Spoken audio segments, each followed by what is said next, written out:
Have you ever had the dream? The one where you feel a strange looseness in your mouth? You run your tongue over your teeth and feel a horrifying wiggle. Then, one by one, with a sickening lack of pain, they begin to crumble or fall out into your hand. You wake up with a jolt, heart pounding, your hands flying to your mouth to confirm that, thankfully, everything is still intact. The relief is immense, but a lingering dread often remains. For centuries, folklore and popular dream dictionaries have offered a chilling interpretation for this specific vision. It's a premonition of death, a warning that a loved one will soon be lost. This urge to decipher the bizarre theater of our minds is as old as humanity itself. Ancient civilizations looked to dreams as divine messages, prophecies from the gods delivered through high priests and oracles.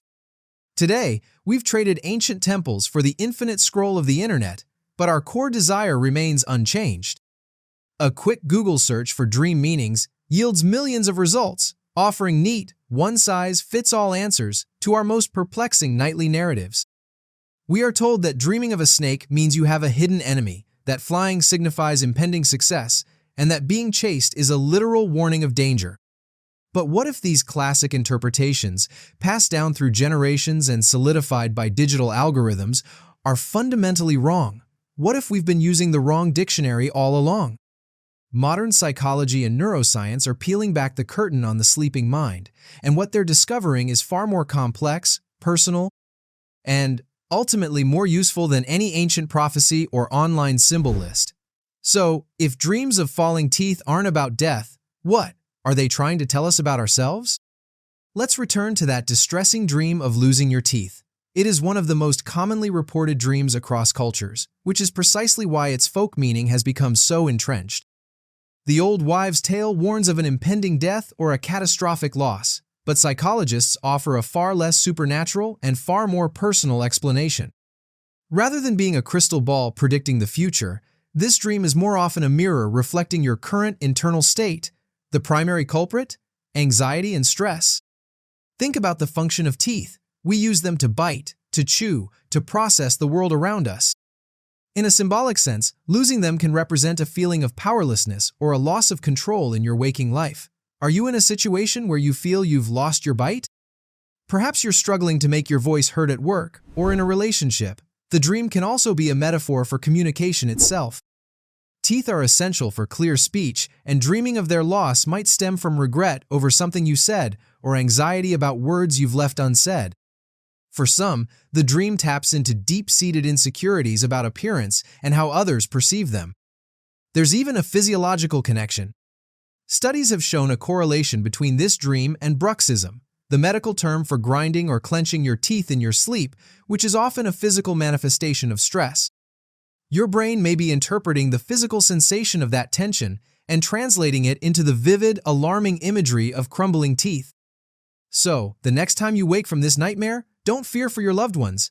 Instead, consider it a gentle, if terrifying, nudge from your subconscious to examine the stressors in your own life. Another classic anxiety dream is the chase. The scenery can change: a dark alley, a crowded forest, or even your own home, but the feeling is universal. Pure, heart-thumping panic as something or someone pursues you relentlessly. The simple, literal interpretation suggests you have hidden enemies or are in some kind of physical danger. In reality, the dream is almost never about an external threat. Instead, it's about what you are running from within yourself. Psychologists widely agree that the chase dream is a potent symbol of avoidance. The entity chasing you is often a manifestation of a situation, a responsibility, or an emotion you are actively trying to ignore in your waking life. That shadowy figure could be the looming deadline you're procrastinating on, the difficult conversation you've been putting off, a mounting debt you don't want to face, or even an uncomfortable feeling like guilt, jealousy, or anger that you've refused to acknowledge. The dream's message isn't a warning about others, it's an invitation to stop running. The solution, symbolically, is to turn around and face your pursuer to understand what it truly represents. Closely related in its theme of powerlessness is the dream of falling. That stomach-lurching sensation of plummeting through empty space is often accompanied by an old wives' tale. If you hit the ground in your dream, you will die in your sleep. This is perhaps one of the most persistent and easily debunked dream myths. The sensation of falling is often linked to a hypnic jerk, a completely normal and harmless involuntary muscle spasm that occurs as you drift off to sleep. Your brain, misinterpreting the signal of relaxing muscles as a literal fall, creates the dream to match. Symbolically, falling dreams point to a profound sense of insecurity or a lack of control in your life. They often occur when you feel unsupported, unstable, or as though you have lost your footing in a key area, such as your career, a relationship, or your personal finances. It's a reflection of feeling helpless and without a safety net. On the opposite end of the spectrum is the exhilarating dream of flight. Soaring effortlessly above cities and landscapes, unbound by gravity, can be one of the most joyful and liberating dream experiences. Popular interpretations often label this as a surefire sign of impending success, great fortune, or even achieving a higher state of spiritual enlightenment. While the feeling of the dream is certainly positive, its meaning is less about a guaranteed future victory and more about a present sense of empowerment. Dreams of flying often symbolize freedom and liberation. They can occur when you have recently overcome a major obstacle, solved a difficult problem, or finally freed yourself from a burdensome situation or relationship. You feel on top of the world, or as though a weight has been lifted, and your dreaming mind translates this emotional state into the literal act of flying. It can also be a form of wish fulfillment.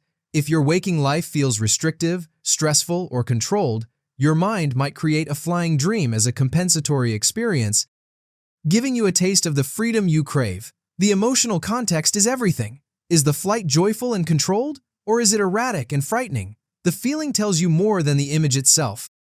This brings us to the fundamental reason why dream dictionaries and universal symbol lists are so misleading. They operate on the flawed premise that a given symbol, a snake, a house, a body of water, holds the exact same meaning for every single person. This completely ignores the most crucial element in dream analysis. Your brain is the architect of the dream, and it uses building materials from your unique life. A snake might symbolize betrayal to someone who was cheated on by a friend they called a snake, but it might symbolize healing and medicine to a doctor who associates it with the rod of Asclepius. To a third person who just watched a nature documentary, it might simply be a memory fragment with no deep symbolic meaning at all. Your personal history, your memories, your cultural background, and your immediate emotional state are what assign meaning to the symbols in your dreams. They are written in a language that only you can truly translate. So if dreams aren't a secret code from the universe, what are they from a scientific standpoint? Modern research offers a few compelling theories that shift the focus from prophecy to process. One of the most influential is the activation synthesis hypothesis. This neurobiological model suggests that dreams don't begin with a hidden meaning at all. Instead, during the REM, rapid eye movement, stage of sleep, your brainstem fires off a barrage of random electrical signals, the activation. These signals shoot up to the forebrain, the part of your brain responsible for higher thinking, reason, and narrative. Faced with this chaotic and random input, your forebrain does what it does best. It tries to make sense of it all. It acts like an improv artist, frantically weaving these nonsensical signals, stray memories, and emotional fragments into a coherent, albeit often bizarre, story. The synthesis. According to this model, the dream of your teeth falling out might start with a random neural firing in the part of your brain that controls your jaw, which your forebrain then interprets and builds a narrative around. The story feels meaningful because our brains are hardwired to create meaning, even out of chaos. Building on this, other theories focus on the psychological function of dreams. The threat simulation theory proposes that dreaming is an ancient evolutionary defense mechanism.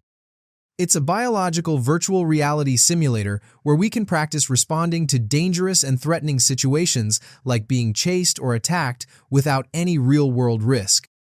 By running through these scenarios at night, we are better prepared to face them if they ever occur in real life. A closely related idea is that dreams are crucial for emotional regulation. Your brain on REM sleep shows heightened activity in the amygdala, the emotion center, and the hippocampus, the memory center, but decreased activity in the prefrontal cortex, the rational, logical center. This creates a perfect environment for your brain to reprocess emotionally charged memories from the day, stripping away the intense stress response while retaining the memory itself.